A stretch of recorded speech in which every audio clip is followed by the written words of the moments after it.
अस्सलामुअलैकुम स्टूडेंट्स, मुझे आप सब खैरियत से होंगे। आज जो हम एक्सरसाइज कर रहे हैं वो एक्सरसाइज है 17.3, जहाँ पर हम प्रॉपर्टीज़ को पढ़ेंगे, यूनियन और इंटरसेक्शन की प्रॉपर्टीज़, जो कि आपके पेज नंबर, आपकी बुक के पेज नंबर जो है वो 22 पर गिवन है। ठीक है, उसे स्टार्ट करते हैं हम। Page number 9। Okay, properties of union and intersection. अगर आप देखें तो यहाँ पर आपको कहा जा रहा है कि भाई give formal proof of the following fundamental operator properties of union and intersection of 2 और 3 सेट। 2 और 3 सेट्स के फॉर्मल प्रूफ देने हमें दोनों साइड्स के, तो वो आपकी जो है वो प्रॉपर्टीज हैं यूनियन और इंटरसेक्शन, जहाँ पे हमें दोनों साइड्स को प्रूफ करना है। तो सबसे पहली प्रॉपर्टी आपके पास गिवन है कम्यूटेटिव प्रॉपर्टी ऑफ यूनियन। अच्छा, यूनियन क्यों? इसमें 2 साइड्स होते हैं, ए और बी, दोनों साइड पर यहाँ पे यूनियन होता है, union B equals to B union, दोनों साइड्स। अच्छा, प्रूफ वाले क्वेश्चन में दोनों साइड्स को प्रूव करना होता है, दोनों का आंसर आपके पास सेम आएगा। इसी तरह यूनियन की है, इसी तरह ये इंटरसेक्शन है, दोनों साइड पे इंटरसेक्शन गिवन है। थर्ड प्रॉपर्टी आपके पास, सेकंड प्रॉपर्टी आपके पास गिवन है एसोसिएटिव प्रॉपर्टी ऑफ यूनियन। हम जैसे इस एसोसिएटिव प्रॉपर्टी से पहले से फेमिलियर है कि हमने पीछे भी पढ़ा हुआ है कि आपके पास यहाँ पर जो है ब्रैकेट हो, ब्रैकेट से लेफ्ट साइड पे, और फिर जो है A union B union C है, तो कोई भी, फिर इसके बाद बी जो है वो यूनियन के साथ ब्रैकेट में आ जाता है और सी जो है वो बाहर आ जाता है। ये आपकी एसोसिएटिव प्रॉपर्टी ऑफ यूनियन है, और सेम यही आपकी एसोसिएटिव प्रॉपर्टी ऑफ इंटरसेक्शन बन जाती है, जहाँ यूनियन है, यूनियन रिप्लेस कर देता है इंटरसेक्शन को।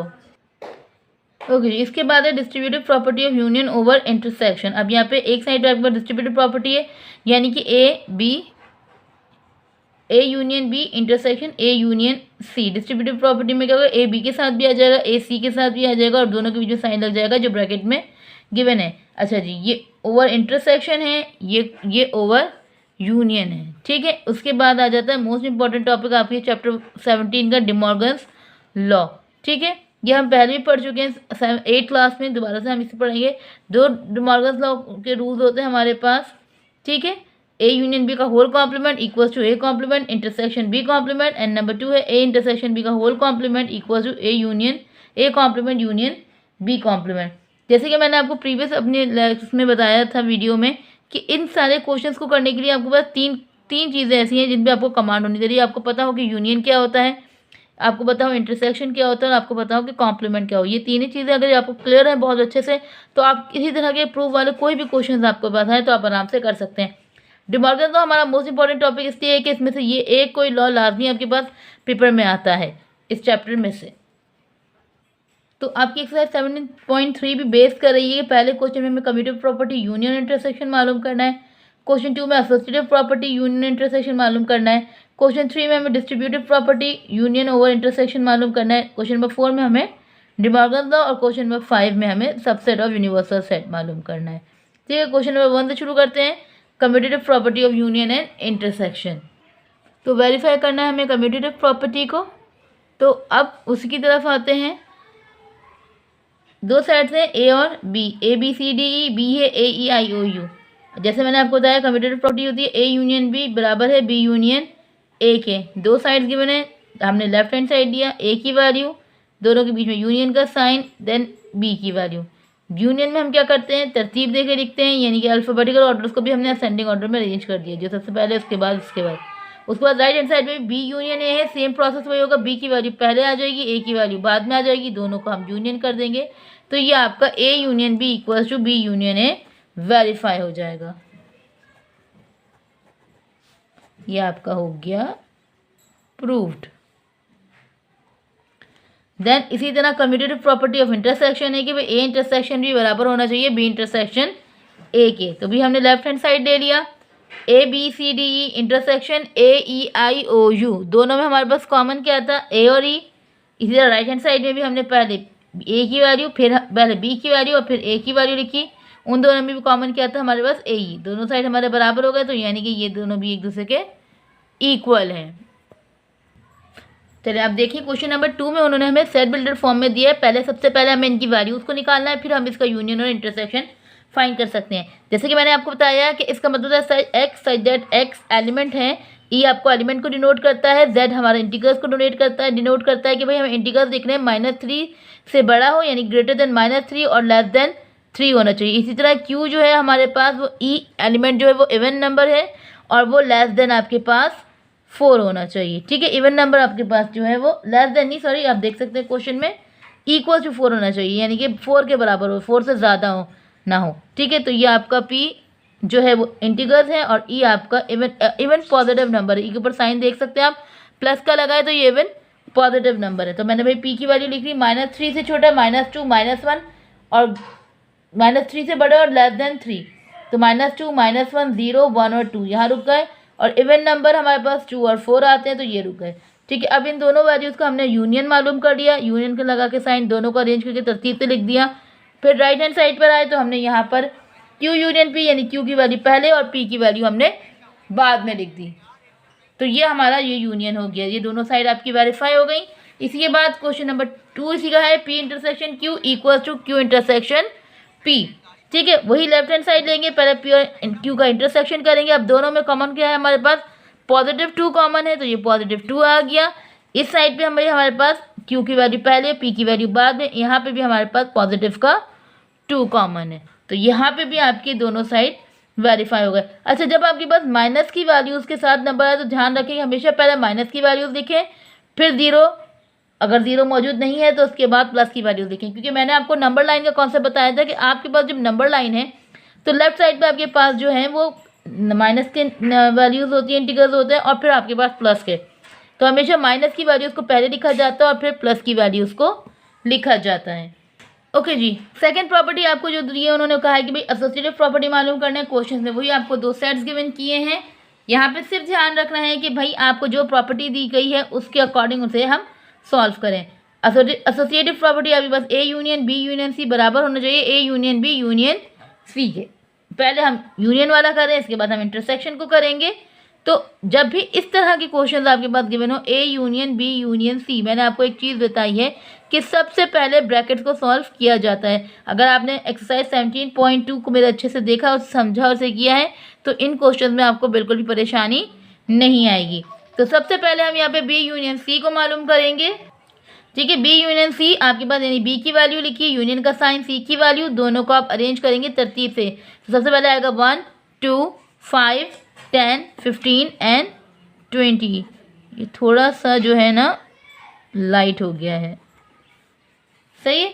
ओके जी, उसके बाद बी यूनियन सी का जो आंसर आएगा यानी कि 1, 5, 10, 15 और 20, ए यूनियन बी का जो आंसर आया उसे ए की वैल्यू के साथ यूनियन करेंगे, यानी बी यूनियन सी का जो आंसर आया वो और ए की वैल्यू, पहले ए की वैल्यू यूनियन का साइन फिर जो आंसर आया वो लिखेंगे। कंफ्यूज नहीं होइएगा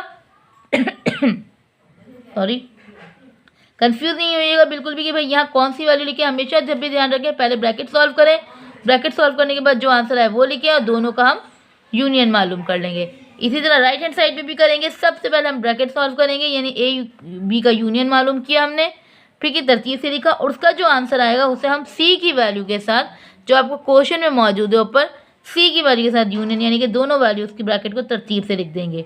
तो ये आपके दोनों साइड जो हैं वेरीफाई हो गए हैं। बिल्कुल भी मुश्किल नहीं है ये सवाल, बस थोड़े से ध्यान की आपकी ज़रूरत है कि भाई जहाँ यूनियन हो वहाँ यूनियन अप्लाई करें, जहाँ इंटरसेक्शन है वहाँ इंटरसेक्शन। अच्छा, एक और बात का ध्यान रखें, बच्चे मोस्टली जो हैं जो यूनियन का साइन है वो तो सही बनाते हैं लेकिन इंटरसेक्शन के साइन को वो एन कर देते हैं। ठीक है, इंटरसेक्शन का साइन एन नहीं करना होता है, ये जो एन है इसका इंटरसेक्शन का अपना एक सिंबल होता है। ठीक है, ये जो सिंबल होता है ना ये इंटरसेक्शन को डिनोट करता है, ये नहीं करता। चाहे तो आप यू बना लें, चाहे तो आप यू बना लें, लेकिन एन नहीं बनाएं बिल्कुल भी, वो आपके ना मार्क्स रिडक्ट कर जाएंगे। बिल्कुल प्रॉपर एन बना देते हैं, इंटरसेक्शन एन से शुरू नहीं होता, वो तो मतलब भाई यूनियन यू से शुरू होता है तो भाई यू है और उसको ही हम रिवर्स कर रहे हैं तो वो जो है आपका इंटरसेक्शन बन जाएगा। अच्छा खैर, क्वेश्चन की तरफ चलते हैं। बी इंटरसेक्शन सी यानी कि बी और सी दोनों का इंटरसेक्शन यानी दोनों में जो कॉमन वैल्यूज़ थी वो लिखी, फिर वही जो सेम प्रोसेस हमने यूनियन में किया था वही करेंगे, ए की वैल्यू लिखी, इंटरसेक्शन जो आंसर आया वो, फिर उन दोनों में जो कॉमन है फिर हम वो लिख देंगे। इसी तरह राइट हैंड साइड पर भी यही करेंगे, ए इंटरसेक्शन भी यानी पहले ए और बी का कॉमन निकाला, फिर जो उसका आंसर है उसे सी की वैल्यू के साथ इंटरसेक्शन कर दिया। ओके ना, क्वेश्चन नंबर 2 का क्वेश्चन नंबर 2 आपके पास गिवन है। अब यहाँ पे मैं कोई वैल्यूज नहीं दी, उन्होंने अल्फ़ाबेट्स दिए हैं। ये ए की वैल्यू एन है, बी की वैल्यू पी है, सी की वैल्यू जेड है। जैसे कि आपने टाइप्स ऑफ सेट्स पढ़ा हुआ है कि एन जो है नेचुरल नंबर है, पी प्राइम नंबर है, जेड हमारे इंटीजर्स यानी पॉजिटिव और नेगेटिव नंबर दोनों मौजूद हैं। तो हमें पता होना चाहिए भाई एन नेचुरल नंबर है यानी कि ए की वैल्यू एन है। तो अब बी यूनियन सी क्वेश्चन आपको जो दिया हुआ है वही बी यूनियन सी यानी बी की वैल्यू आपके पास प्राइम नंबर है। अच्छा, ये सो ऑन डैश डला हुआ है ना, ये सो ऑन चल रहे हैं, ये ख़त्म नहीं हो रहे, तो ये सो ऑन कंटिन्यू है। तो ये आपके बी की वैल्यू और सी की वैल्यू को आपने लिखकर डॉटेड कर दिया कि ये कंटिन्यू है, दोनों का यूनियन कर दिया यानी कि 0 से स्टार्ट करके सारे नंबर को पॉजिटिव और नेगेटिव दोनों कर दिया। इसी तरह ए यूनियन यानी ए की वैल्यू लिखी, सो ऑन कंटिन्यू है, यू की वैल्यू यानी कि ए की वैल्यू नेचुरल, पी की वैल्यू, बी की वैल्यू आपकी सॉरी आपका जो आंसर आया बी यूनियन सी का आपने वो लिखा, साइन लगा दें, इंटीग्रल लगाएं नहीं, एक ही बात होती है। अब ये पूरे आंसर जो हैं ये आपके साइन के साथ आ जाएंगे भाई, plus minus plus minus plus minus plus so on. ये लेफ्ट साइड हो गई। इसी तरह आपका राइट हैंड साइड में भी ये ए यूनियन बी यानी ए के सारे नेचुरल नंबर, बी के सारे प्राइम नंबर, दोनों को जब यूनियन किया तो तरतीब से हमारे पास काउंटिंग आई और ये काउंटिंग सो ऑन कंटिन्यू है। ठीक है, ये जो है कंटिन्यू है, ये रुकी नहीं है क्योंकि उन्होंने हमें सिर्फ कोई लिमिट नहीं दी। इसी तरह ए यूनियन बी का जो आंसर आया वो कंटिन्यू काउंटिंग हमारी, और यूनियन में सी की वैल्यू यानी कि मेरे इंटीग्रल, इन्हें जब हम तरतीब देंगे तो वही प्लस माइनस की वैल्यूज़ के साइन के साथ, नहीं भी लगाएं तो कोई मसला नहीं होगा। ये हमारा क्वेश्चन यहाँ पे वेरीफाई हो गया। ओके जी, इसका दूसरा क्वेश्चन जो इंटरसेक्शन में है उसका भी ये रूल के पहले इंटरसेक्शन मालूम करेंगे, जो आंसर आएगा उसे एक ही साथ इंटरसेक्शन करेंगे। यहाँ मैंने डॉटेड शो नहीं किया, आप करें नहीं, डॉटेड शो कर दीजिए ताकि इसका मतलब ये होगा कि ये आंसर अभी कंटिन्यू है, नंबर्स हमारे लिमिट कहीं पर ख़त्म नहीं हुई है। तो ये आपका क्वेश्चन नंबर 2 है। अच्छा, ये सारे क्वेश्चंस का दिखाने का मकसद आपको ये है कि भाई मुझे पता है आपको अच्छे से यूनियन इंटरसेक्शन समझ में आ गया है, आप सारे क्वेश्चंस खुद से कर सकते हैं। ये आंसर्स आपको रीचेक करवाने के लिए कि आप अपने आंसर्स टैली कर लें कि आंसर्स आपके पास सही हैं या नहीं है। इंटरसेक्शन मालूम करा आपने, आंसर आया, अब A intersection B intersection C की वैल्यू एंड सो ऑन, आपकी ये पूरे क्वेश्चन नंबर 2 है आपका कंप्लीट। ओके ना, क्वेश्चन नंबर 3 हमारे पास जो है वो distributive property union over intersection और distributive property intersection over union, दो सेट्स आपको गिवन किए गए हैं, एक में एलिमेंट मौजूद है, एक में एलिमेंट मौजूद नहीं है। मैं आपको एलिमेंट वाला क्वेश्चन कंटिन्यू करवाती हूँ कि भाई वही सेम प्रोसेस जो हमने हमेशा ध्यान में रखा कि सबसे पहले लेफ्ट हैंड साइड में आपके पास A union B intersection C, सबसे पहले बी इंटरसेक्शन सी मालूम करेंगे, दोनों में जो कॉमन है वो लिखेंगे, फिर उसका जो आंसर आएगा उसे ए की वैल्यू के साथ आप यूनियन यानी कि तरतीब से लिख देंगे। तो बहुत आसानी से आपकी एक साइड कंप्लीट, दूसरी साइड में आप दोनों जगह पे ब्रैकेट गिवन है। तो सबसे पहले ए यूनियन बी हमने मालूम किया यानी ए और बी को यूनियन करके उसके आंसर को तरतीब से लिखा, फिर ए यूनियन सी यानी ए की वैल्यू को हमने सी के साथ यूनियन किया, उसे तरतीब से लिखा। देन दोनों के जो आंसर्स हैं, ये जो दोनों के आंसर्स हैं इनका हमें जो मालूम करना है वो करना है इंटरसेक्शन। दोनों के आंसर्स को लिखा हमने कि ए यूनियन बी का मेरे पास आंसर आ रहा है 1 2 3 4 5 6 7 8 9 10। देन यहाँ पे साइन की मिस्टेक है, यहाँ यूनियन आना है, ठीक है, क्योंकि ऊपर आपके पास जब इंटरसेक्शन आ गया, ओह सॉरी माय मिस्टेक। तो पार्ट 2 हमारा A union B intersection A union C. तो सबसे पहले यूनियन मालूम करेंगे दोनों साइड्स का, उसका आंसर हमने तरतीब से लिखा 1 से लेकर 10 तक आ गया। देन ए यूनियन सी, दो ब्रैकेट्स हैं तो पहले ए यूनियन बी फिर ए यूनियन सी, दोनों ब्रैकेट के आंसर को हमने तरतीब से लिखा। अब इन ब्रैकेट के जो आंसर्स आए उनका इंटरसेक्शन मालूम करना है, यानी कि उन दोनों में जो कॉमन वैल्यूज़ हैं। जैसे ए यूनियन बी का आंसर आपके पास 1 से लेकर 10 तक की वैल्यूज़, ए यूनियन सी का वैल्यू आंसर भी 1 से लेकर 10 तक, तो दोनों कॉमन है, दोनों सेम है, तो यही आपका आंसर बन जाएगा। तो यहाँ पे A union B intersection C और A union B intersection A union C, ये आपका वेरीफाई हो गया। यही इसी का पार्ट 2 जो क्वेश्चन दिया हुआ है वो पहले ही क्वेश्चन था, उसमें प्राइम नंबर और जो है नेचुरल नंबर, प्राइम नंबर और होल नंबर्स, वही क्वेश्चन है, इसमें भी वही लॉ अप्लाई किया गया है। मैं आपको वैल्यूज़ बता देती हूँ। ये इसका पार्ट 2 वो यूनियन के साथ था, ये इंटरसेक्शन के साथ है। तो पहले यूनियन मालूम करा, जो उसका आंसर आया उसका हमने इंटरसेक्शन, तो ये हमारी एक साइड। इसी तरह लेफ्ट हैंड साइड में पहले ए इंटरसेक्शन बी फिर ए इंटरसेक्शन बी सी, दोनों का जो कॉमन आंसर आया उसको हमने यूनियन यानी कि तरतीब देकर लिख दिया। ठीक है। इसके क्वेश्चन नंबर 2 में देखें आपको ए की वैल्यू नेचुरल नंबर, बी की वैल्यू प्राइम नंबर, सी की वैल्यू होल नंबर। जैसे कि आपको बताया भाई नेचुरल नंबर वो नंबर होते हैं जो 1 से स्टार्ट होते हैं, सो ऑन, पूरी काउंटिंग आपकी चलती रहती है। उसके बाद बी आपके प्राइम नंबर वो जो था वो सिर्फ अपने टेबल में आते हो, यानी डिविजिबल बाय इट सेल्फ हो, 1 3 5 7 9 एंड सो ऑन कंटिन्यू रहेंगे। उसके बाद सी आपके पास जो है वो होल नंबर है। होल नंबर जो है वो 0 से स्टार्ट होते हैं, तो ये आपकी तीनों वैल्यूज आ गई। इसमें भी वही रूल अप्लाई करेंगे, बी इंटरसेक्शन सी, और जो है जब मालूम कर रहे हैं तो हम जो है बी इंटरसेक्शन सी, बी की वैल्यू एंड सी की वैल्यू हमने ले ली। स्टार्ट होगा जो नंबर पहला कॉमन आया वो ले लिया हमने। ठीक है, आपके पास पता है भाई कि बी हमारे पास जो है वो आपके पास प्राइम नंबर है, सी आपके पास जो है वो होल नंबर है। इन दोनों में जो सिर्फ एक चीज़ कॉमन है वो है कॉमन आपके पास 3। ठीक है, उसके बाद A union B intersection C, यानी ए की वैल्यू जो सो ऑन काउंटिंग थी, और उसके बाद 3 या जो इंटरसेक्शन था। ये भी आप इसको आगे ये डॉटेड लाइन यानी कि कंटिन्यू लाइन लगा सकते हैं। एंड देन अदर आंसर आपका यहाँ पर आ गया, ये साइड हो गई, सेकंड साइड है A union B, A union B, A की वैल्यू और बी की वैल्यू दोनों को यूनियन करेंगे। ए यूनियन सी, ए की वैल्यू और सी की वैल्यू दोनों को यूनियन करेंगे। दोनों का जो आंसर आया है उनका इंटरसेक्शन मालूम करेंगे, यानी कि दोनों में जो कॉमन है, तो ये आपका आंसर आ गया 1 2 3 4 5। ये आपका इंटरसेक्शन ओवर यूनियन, ये भी वही क्वेश्चन है, सेम उन्हीं वैल्यूज़ के साथ हम इन्हें सॉल्व करें, इसे भी आप देख सकते हैं। अच्छा जी, इसके बाद जो आपका क्वेश्चन है क्वेश्चन नंबर 5, वो sorry question number 4, verified day Morgan's law, वो आपका मोस्ट इम्पॉर्टेंट क्वेश्चन है आपके पास आपके पेपर्स के लिए।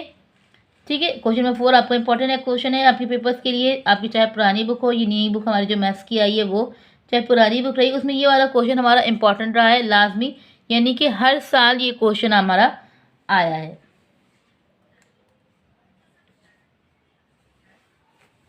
तो इस क्वेश्चन को कंटिन्यू करते हैं। डे मॉर्गन्स लॉ में हमारे पास दो वैल्यूज़ ए और बी की होती हैं। तो हमारा जो सबसे मोस्ट इंपॉर्टेंट क्वेश्चन जो है हमारा डे मॉर्गन्स लॉ है। दो लॉज है हमारे पास, ए यूनियन बी का whole complement equals to A complement intersection B complement. वही लॉ अप्लाई करेंगे लेफ्ट हैंड साइड और राइट हैंड साइड वाला। इससे पहले जैसे मैंने आपको इन क्वेश्चन को करवाया है कि सबसे पहले ब्रैकेट को सॉल्व करेंगे, यानी ए यूनियन बी का होल कॉम्प्लीमेंट जो आपको लेफ्ट हैंड साइड पे गिवन है, तो सबसे पहले यूनियन मालूम करेंगे ए की वैल्यू का और बी की वैल्यू का। ए की वैल्यू है 1 2 3 4 6 12, देन यू यूनियन का साइन, बी की वैल्यू 2 4 6 8। दोनों को हम तरतीब से लिख देंगे तो आंसर आ गया आपका 1 2 3 4 6 8 एंड 12। ठीक है, अब ए यूनियन बी का होल कॉम्प्लीमेंट मालूम करना है। मैंने आपसे कहा कि कॉम्प्लीमेंट जब भी किसी भी ब्रैकेट पे हो या सिंगल वैल्यू पे हो, उसको यूनिवर्सल सेट के साथ माइनस किया जाता है। आप देख सकते हैं यूनिवर्सल सेट लिखा है minus A union B bracket में। ए यूनियन बी की जो ब्रैकेट है उसमें हमने जो ऊपर क्वेश्चन में ए यूनियन बी का आंसर मालूम किया था वो हमें लिखना है। तो सबसे पहले हमने यूनिवर्सल सेट की वैल्यू लिख ली 1 से लेकर 12 तक, साइन लगा दिया बीच में माइनस का, और ए यूनियन बी का आंसर भी हमारे पास आया था 1 2 3 4 6 8 12, हमने वो लिख दिया। माइनस में मैंने आपको बताया कि सेम वैल्यूज जो दोनों ब्रैकेट में वो कट हो जाती हैं, तो आपकी 1 2 3 4 एंड जो है 6 8 एंड 12 ये कैंसिल हो गई, यानी कि दूसरा ब्रैकेट जो है पूरे ब्रैकेट के साथ कैंसिल आउट हो जाएगा। पहले ब्रैकेट में जो रिमेन वैल्यूज बच गई वो हमारा आंसर हो गया लेफ्ट हैंड साइड का। इसी तरह राइट हैंड साइड पे ब्रैकेट गिवन नहीं है लेकिन कॉम्प्लीमेंट मौजूद है ए पे और बी पर।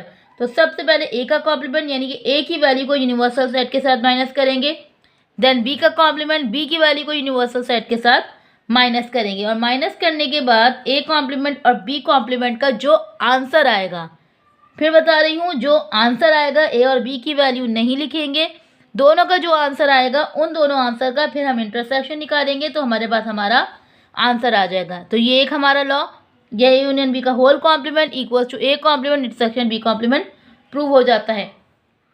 इन क्वेश्चन में जो की पॉइंट्स आपको याद रखने हैं वो ये हैं कि आपको अगर ब्रैकेट गिवन है तो पहले ब्रैकेट सॉल्व करें, उसके बाद कॉम्प्लीमेंट हटाने के लिए यूनिवर्सल सेट के साथ माइनस करेंगे, यूनिवर्सल सेट की वैल्यू हमेशा पहले लिखेंगे और जो आंसर आएगा वो या वैल्यू जो उतारनी है वो हम बाद में उतारेंगे। ठीक है, ये छोटे छोटे से पॉइंट्स होते हैं जो बच्चे मिस कर देते हैं और उनकी फिर क्वेश्चन में गलतियाँ आती हैं, मार्क्स डिडक्ट होते हैं। फिर बच्चे कहते हैं हम अपनी तरफ से पूरा एफर्ट करके आए थे लेकिन उसके बावजूद हमारे मार्क्स ऐसे नहीं आए जैसे आने चाहिए थे। जैसे भी आप देख सकते हैं अभी जो लास्ट 9 का रिजल्ट भी आया 51% हमारा रिजल्ट रहा, मेजॉरिटी, लेकिन बच्चों की परसेंटेजेस इतनी अच्छी नहीं इंक्रीज हो सकी जैसी होनी थी। तो छोटी छोटी बातों का हम अगर ध्यान रखें मैथ्स में, क्योंकि आपको पता है थोड़ी सी मेथड जो इधर से उधर होते हैं तो आंसर हमारे ऐसे ही ख़राब हो जाते हैं। तो इसमें भी लॉस को याद रखें कि भाई पहले ब्रैकेट सॉल्व होगा, फिर हम कॉम्प्लीमेंट की तरफ जब आएंगे तो उसमें भी ध्यान रखें भाई यूनिवर्सल सेट की वैल्यू पहले उतरेगी, जो चीज़ गिवन है वही मालूम करें। अगर ए कॉम्प्लीमेंट गिवन है तो ए कॉम्प्लीमेंट का आंसर ही आगे जाके लिखेंगे, ए की वैल्यू को हम नहीं लिखेंगे। ये माइनर सी मिस्टेक्स बच्चों के लिए परेशानी बन जाती है फिर रिजल्ट के लिए। ठीक है, इसका second law, A intersection B का whole complement equals to A complement union B complement. यहाँ पर हमने यूनियन मालूम किया था, यहाँ पर हम इंटरसेक्शन मालूम करें। दोनों ब्रैकेट के आंसर में जो कॉमन था हमने वो लिखा, उससे फिर हमने यूनिवर्सल सेट के साथ माइनस किया। यूनिवर्सल सेट की वैल्यू पहले लिखेंगे, ए इंटरसेक्शन बी का आंसर बाद में, दोनों में सेम वैल्यूज को कट करेंगे, आपका आंसर आ गया। इसी तरह राइट हैंड साइड पर आएंगे, वहाँ पर भी पहले ए का कॉम्प्लीमेंट यानी यूनिवर्सल सेट की वैल्यू के साथ ए को माइनस करेंगे, देन बी का कॉम्प्लीमेंट यूनिवर्सल वैल्यू के साथ बी को माइनस करेंगे।